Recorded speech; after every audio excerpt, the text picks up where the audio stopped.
Question number 3 of March-June 2019 SBR paper. Right.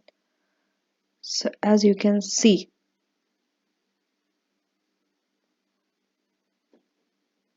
that for part A, first part of A, a small case study is there. This is not this is a little different compared to the case study which we read, which usually we are given this long case study and then we are given the requirements. But here, under each requirement before that, we are given a small uh, case study paragraphs. So this makes it easier for you to answer it. Let's say first part of A is just only the 2 paragraphs which you need for the requirement, and then we're coming to the second part, just the 2 paragraphs. Okay, so now let us read the first one, the requirements only. So where's the requirement? This is the requirement. This is the requirement for first part of A for 6 marks. So it says the directors of crypto would like advice as to whether or not they should account for Quran under IFRS 11 joint arrangement. So this, the main IFRS which is dealing is, they have mentioned it, IFRS 11 joint arrangements. That means you have to have some knowledge of IFRS 11 to answer this part. Next, the directors of crypto would like advice as to whether they should have separated out the foreign currency derivative and measured it at F FVDOCI, that means fair value through other comprehensive income, and how to treat the modification in the contract. Now, mind you, this is not easy if you're not thorough with your IFRS 9 financial instruments. So this is the requirement here, right? And here there are how you have to treat the modification in the contract and whether you have to separate the foreign currency derivative. 2 things are there. Next, what is required? Advise the directors of crypto as to how the above issues should be accounted with reference to relevant IFRS standards. The split of the mark allocation is shown against each of the 2 issues above. So that means they have already divided the marks, 6 and 5 marks. Coming to B, and your other professional 2 marks is here in question number 3. It comes in question number 4 also, it can come in question number 3 also, but here it's under question number 3. But definitely in question number 2 you will get the 2 professional marks, and the other 2 professional marks usually comes in question 4, but here it's in question number 3. So previous okay, before going to the case study, requirement, discuss some of the key changes to the financial statements which investor will see when companies apply the lease accounting requirements to IFRS 16. So IFRS 16 is the standard here for 6 marks. Now if you see, everything is around 6 and 5 marks. Next, for a company with significant off balance sheet leases, discuss the likely impact that IFRS 16 will have generally on accounting ratios. So IFRS 16, the impact it will have on accounting ratios. Ratios, they have already given you the 3 ratios. What are the ratios? Interest cover. Okay, how do you calculate interest cover? It is given here, earnings before interest and tax to interest expense. So the formula is already given to you, right, of interest cover. You don't have to worry about it. Return on capital employed. So this one, and this one. The formula is on the left side. Earnings before interest and tax to capital employed. That means earnings before interest and tax divided by capital employed. And EBITDA, if you have to find out, it is debt to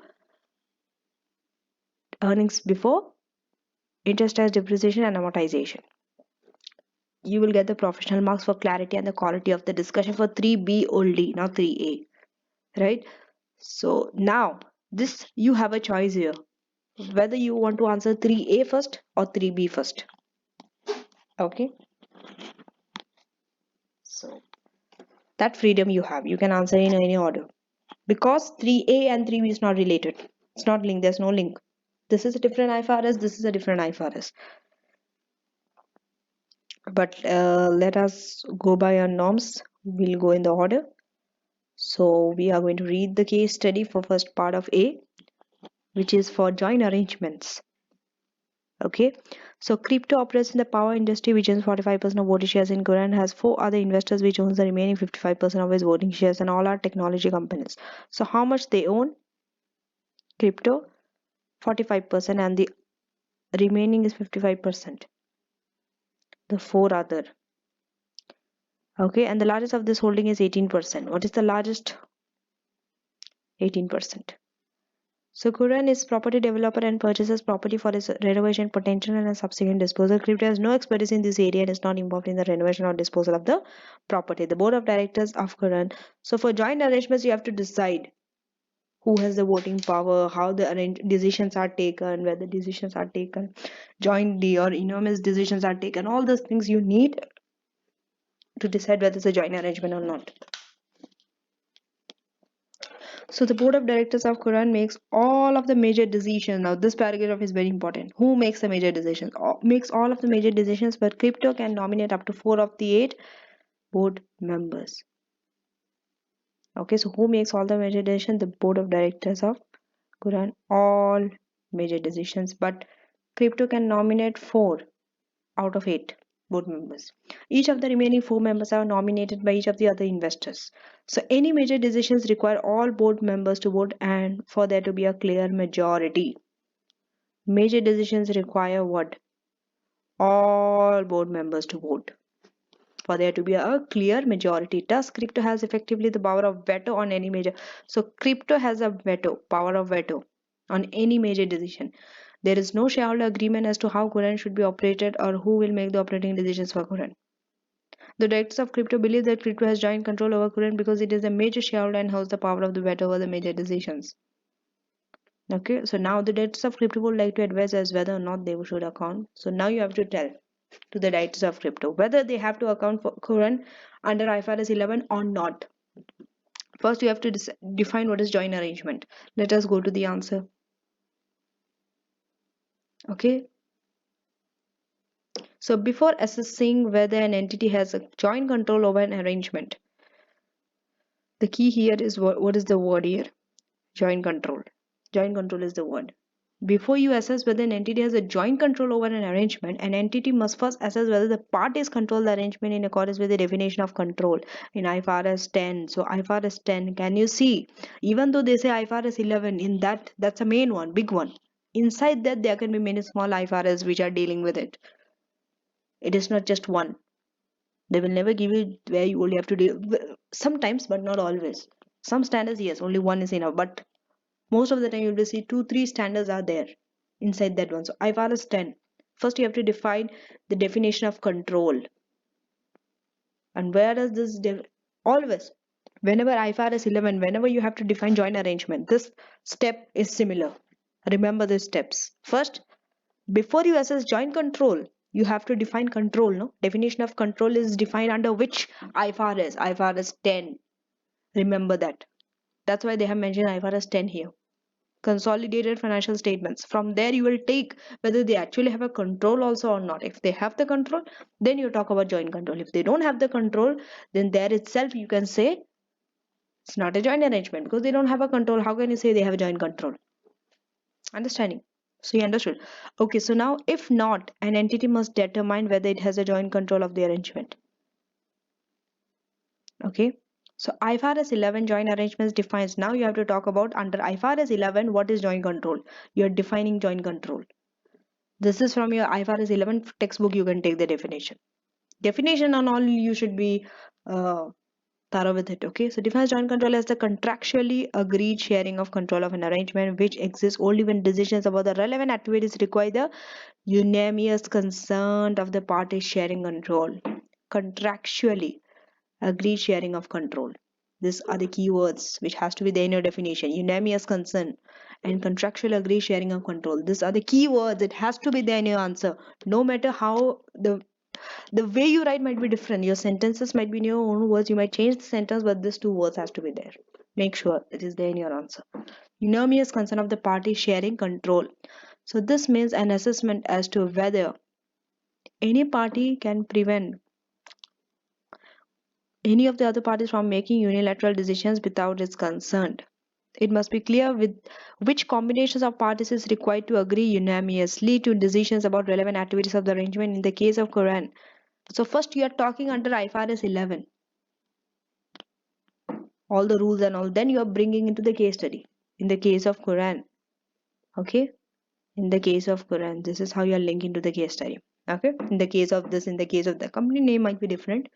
So there is more than one combination of parties possible to reach the required majority. As a result, crypto does not have joint control. This, if you see the main answer, final answer, whether they have a joint control or not, is only one line. But to come to that one line, how many things you have to explain? Just see.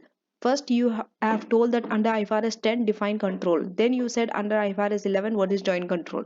Then you said that the parties which are required for that, who can make decisions and all, combination of groups. Then you referred it to the case study and you told that there is possible that there could be more than one possible combination of parties to require that majority. Therefore, you are saying finally, crypto does not have joint control. So can you see that flow? That flow is required in the answer. You cannot just jump to the main answer. You cannot write the first line, okay, crypto does not have joint control.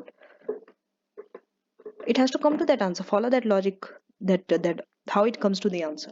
Main answer is only one line only, or half a line. Okay, because to have a joint control, there cannot be more than one combination of parties possible to reach the required majority. If it is, then there's no joint control. Now, in addition to the above, crypto does not control Quran because IFRS, see how they are saying, they do not control Quran. Crypto does not, okay, wait. Crypto does not control Quran because, this because is very important. When you're saying they don't control, give reasons, clear reasons. Don't just stop there. Crypto does not control Quran, that's it. No, your job is not over there. You will not get 1 mark. Even if it's correct that crypto does not control Quran, you will not get that 1 mark also. Technically you're right, but you didn't give reasons why it is. So because IFRS 10, just see how they are referring to the standards.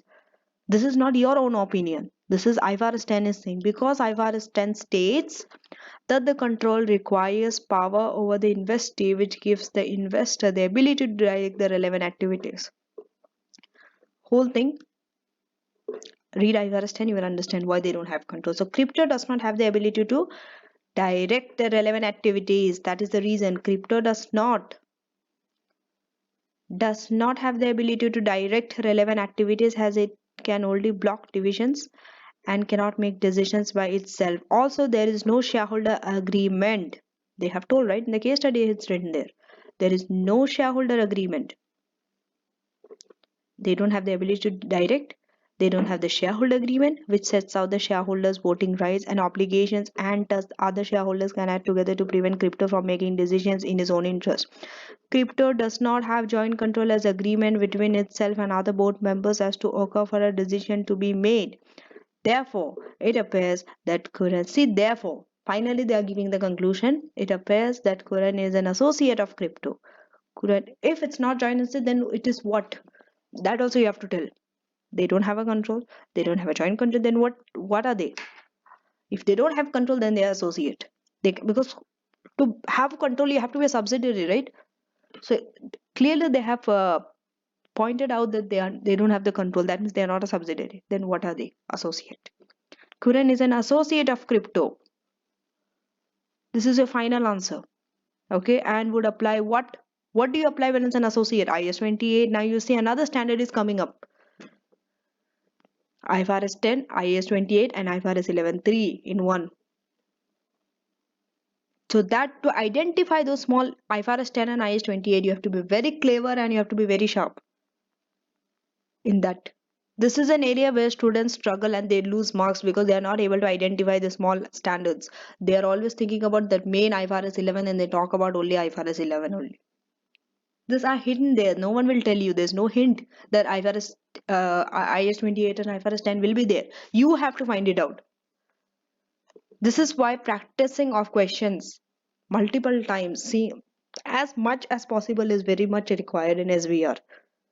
So that you, until you have that skill that you can pick up, okay, under this there are more into this IFRS 10, IS 28. Nowhere in the case study this two standard has been mentioned about, right? So now coming to the second one. is for 6 marks, but let's see how many things they have to cover. Right? Now, on 1st of April 2007, crypto, which had a functional currency of dollar, entered into a contract to purchase a fixed quantity of electricity at 31st December 2008 for 20 million euros. Okay, contract to purchase what? Contract to purchase fixed quantity of electricity for 20 million euros. At that date, the spot rate was $1.2 million to euro. The electricity will be used in crypto's production process. Crypto has separated out the foreign currency embedded derivative. What is this embedded derivative? When you go through IFRS 9, go through this embedded derivative, because this is also an area which is coming, which is frequently being asked in the recent papers, recent sittings I have seen. Embedded derivative. This is also an area where students struggle. So I'm telling you that go through this embedded derivative. So crypto has separated out the foreign currency embedded derivative from the electricity contract. That means there are two contracts which are embedded together, they are joined, merged. So they are saying that crypto has separated out foreign currency embedded derivative from electricity contract and measured its fair value through this. However, on 31st December 2007, there was a contractual modification. Okay, such as the contract is now an executory contract. What does this mean? You have to know these definitions, and IFRS 9 is clearly mentioned there. What are this? Denominated in dollars. At this date, crypto calculated that embedded derivative had a negative fair value of 2 million. So embedded derivative had a negative fair value of 2 million euros. Crypto calculated it. Now what is the requirement? The debtors of crypto would like advice as to whether they should have separated out the foreign currency derivative and measured it at this one. And how to treat the modifications in the contract. 5 marks. So maybe 3 marks for the separation of foreign currency, embedded foreign currency, and then measured at the fair value through other comprehensive income, and the other 2 marks could be for the modification in the contract. It's very clear. IFRS 9. Definitely IFRS 9. This is the hardest IFRS in SBR, and students most of the time they omit this section. Okay, they might be good in all the other standards, but they completely omit this section, or they might go through but they don't have clear understanding. They try to memorize answers, right? So, which is again not a good idea. You have to be as thorough with this as other standards. I know it's difficult, but then you have to keep rereading it. You have to sit with a teacher, a good teacher, a tutor. When you're studying IFRS 9 especially, you cannot do self-study in IFRS 9. Right? So IFRS 9 financial instruments. And I also, another advice is, don't keep this till the end of your syllabus, because since this is hard, you have to go through this again and again. You have to do this multiple times. Therefore, you need more time on this. Therefore, do it in the beginning also. It's not possible, but in the mid, when you're in the middle of preparation, you can start from there. Right? It's better. The earlier you do this and finish this off, the better it is for you. Don't keep it at the end. I always say that the hardest thing has to be done first, and the easiest thing you can keep till the end.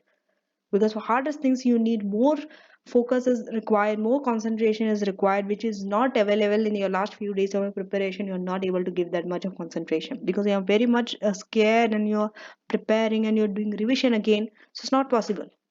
First time when you're studying, you have to give more days to this uh, IFRS 9. I would say 2 weeks, but 2 weeks will be enough. Okay, so IFRS 9 financial instrument states that any embedded derivative, you are not discussing financial asset, financial liability, what are equity instruments. No, this is an area where most of the students go wrong. As soon as they see the IFRS 9 financial instrument, they start defining financial asset. Is it required? The question didn't even ask about financial asset, liability, embedded, all those things. It's not required. Directly go to the embedded derivative. This is the term which is mentioned in the requirement, in the case study. What does IFRS 9 says on embedded derivative? You have to talk about that first. So states that any embedded derivative included in a contract for the sale or purchase of a non-financial item. What is that non-financial item? Electricity, right? Electricity is a non-financial item. So this is from a IFRS 9 only they are talking. Okay, so included in a contract for the sale or whether you are selling or whether you are purchasing a non-financial item that is denominated in a foreign currency. Okay, denominated in what? Foreign currency. It is denominated in what? They told dollar. Okay, so shall be separated. They told shall be separated when its economic characteristics and risks are not closely related to those of the host contract. This word has to be there. It is clearly copy paste only. Embedded derivative word they do. Please go to your textbook under IFRS 9. You will see this. When you read these lines, it will be very similar to you. It's like someone has memorized it and copy pasted this word. It will look like this when you read it. It's like you are rereading these words. You have read it already when you prepared. Okay, so when its economic characteristics and risks are not closely related to those of the host contract. Thus, in contrast to the treatment of the hybrid contracts with financial asset host. Treatment for the hybrid contracts with financial asset host, derivatives embedded with a financial liability will often be separately accounted for. That is, they must be separated if they are not closely related to the host contract. They meet the definition of a derivative, and the hybrid contract is not measured at fair value through profit or loss. All this I'm not going to explain now. Sit and explain what is this. Already is there at IFRS 9. Please go to your IFRS 9. I'm just rereading it again. So the host contract is a hybrid contract containing a so what is this? It's a hybrid contract containing a host contract, which is an executory contract to purchase electricity at a price of 20 million euros. They are going to purchase electricity at this, right? And a non-closely related embedded foreign currency derivative with the initial fair value of 0. Why 0? Why is it 0? Remember what they have told here. Negative fair value of 2 million euros, right? They have calculated for the embedded derivative that negative, you cannot have a negative fair value of 2 million euro. It will be shown as 0 only.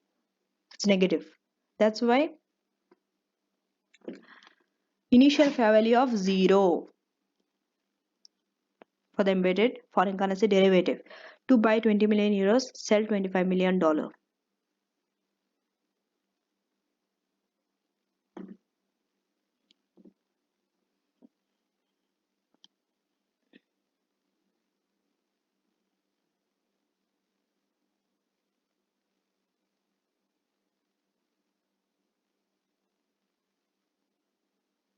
Why are they saying $25 million?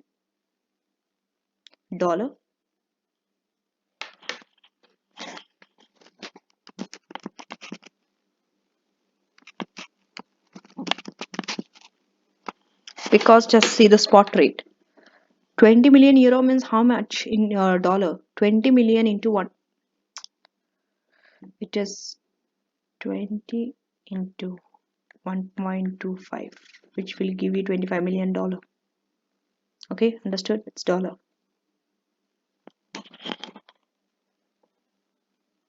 That's what they told. Sell $25 million to buy 20 million euro. However, the derivative should have been valued at this and not fair value. See, it is not at fair value through other comprehensive income. They have measured it at this, but no, they are saying derivative should have been valued at fair value through profit and loss. All this, why is profit or loss? Why is not other comprehensive income? Don't ask me. Go through IFRS 9, read it. Clearly, you will understand this. It's written there. Now come to the modification. Now you see it is in different paragraph. The last paragraph, modification of contract. Right? So first you told whether it has to be separated or not. Okay. Then you told whether it has to be measured through other comprehensive income or not. Then you are coming to the third paragraph explaining the modification of contract. This is how a presentation of your answer has to be. Each one in each paragraph, different paragraph. Okay, so at the date of the modification of the contract to the functional currency of crypto, there's a significant change to the contract which will trigger reassessment of its position under IFRS 9. You have to see whether there's a significant change to the contract or not. There is, which will trigger a reassessment of its position under IFRS 9. As the contract no longer have a non-closely related embedded derivative, the entire arrangement will be accounted for prospectively. Prospectively means what? In future you will change. You're not going backwards. Retrospectively, no. Prospectively means in the future. So whatever happens in the future, there'll be a change. So entire arrangement will be accounted for prospectively as an executory contract, which is outside the scope of IFRS 9. Executory contract, there is no scope in IFRS 9 how to deal with it. This you have to write. Must write. If you are planning that you will write some arrangements of some treatment of executive contract, then you are very wrong, because it is not even treated under IFRS 9. That's why you have to be very thorough with IFRS 9. This is the reason each and every aspect can be asked from you.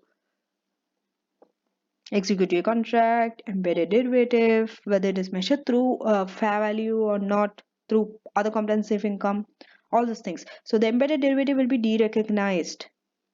This is the final answer. And it is likely that crypto will have to pay the counterparty 2 million euros in compensation.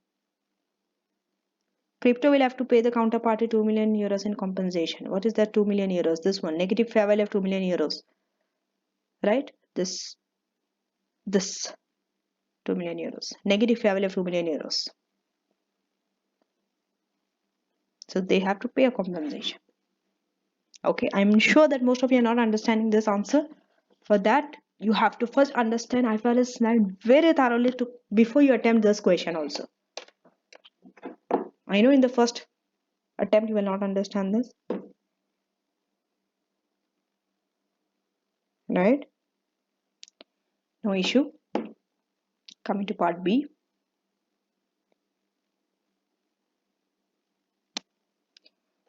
So previous leasing standards has been criticized, and you know that it has been criticized about the lack of information that required to be disclosed on leasing transactions. The concerns were usually expressed by investors, and so IFRS 16 were issued in response to this criticism.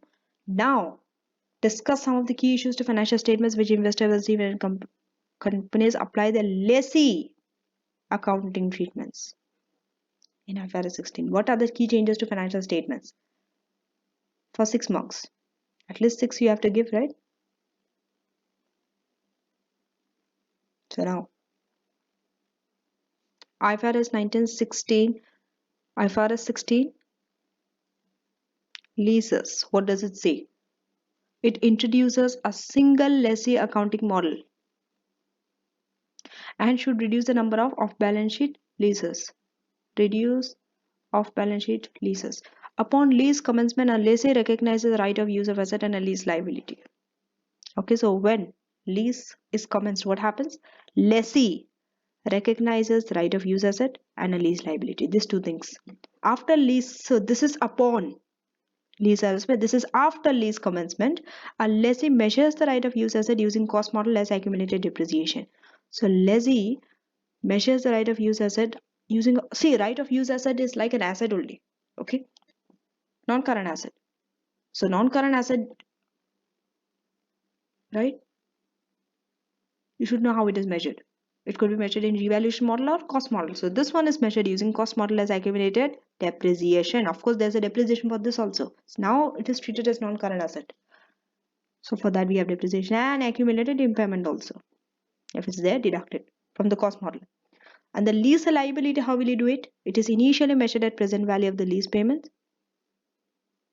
Initially measured at present value of the lease payment. Payable over the lease term, discounted at the rate implicit in the lease. Some discount will be there. It can be readily determined. It will be given to you, the discount. So lease liabilities include all the economically unavoidable payments. Okay. Now, investors should bear in mind that some sectors and some companies will be more affected than others. As a result, companies will previous material of balance sheet leases will report higher assets and financial liabilities. Okay, so the standard will reduce. What happens to the standard? The standard will reduce complexity in financial statements, as it should allow companies to be made between comparisons to be made between those companies who lease assets and those who borrow to buy assets. So comparisons can be made easier. Now, investors. Right? So investors will no longer have to estimate the assets and liabilities resulting from the off-balance sheet leases when calculating ratios.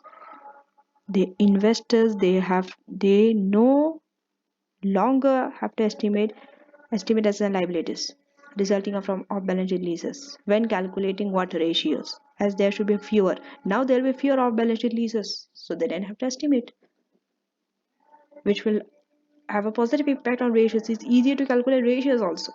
So IFRS 16 will result in more information about leases both on the statement of financial position and in the notes, and will provide a more accurate reflection of the economics of leases. So more information about leases on the statement of financial position also, even in the notes also. Because of this, what happens? Accurate reflection of the economics of leases. So the carrying amount of the lease assets will typically reduce more quickly than the carrying amount of lease liabilities. This will result in the reduction of, right? This will result in the reduction in reported equity for companies with previous material of balance sheet leases. Okay.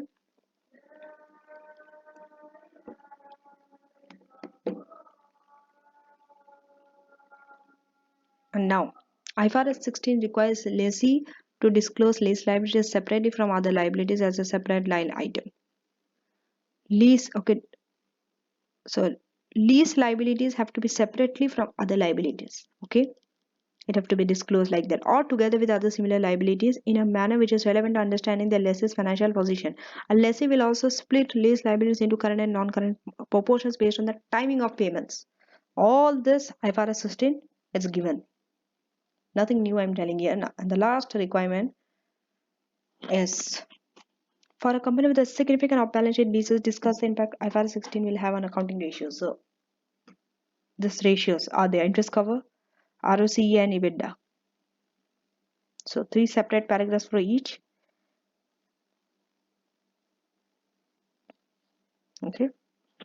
Now, so the recognition of an asset which was previously unrecognized will result in a higher asset base. Now higher asset base will be there. Why? Previously you didn't recognize asset, but now you're recognizing it. So asset will increase, which will affect ratios such as asset turnover. Right?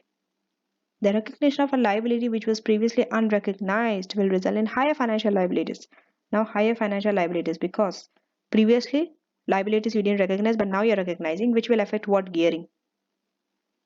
Gearing will affect gearing. Right? So the recognition of depreciation and interest instead of operating lease expense. Now what you are recognizing? You are recognizing what? Depreciation and interest. Instead of what? Lease expense, operating lease expense. Before you used to recognize operating lease expense. Will result in higher operating profit.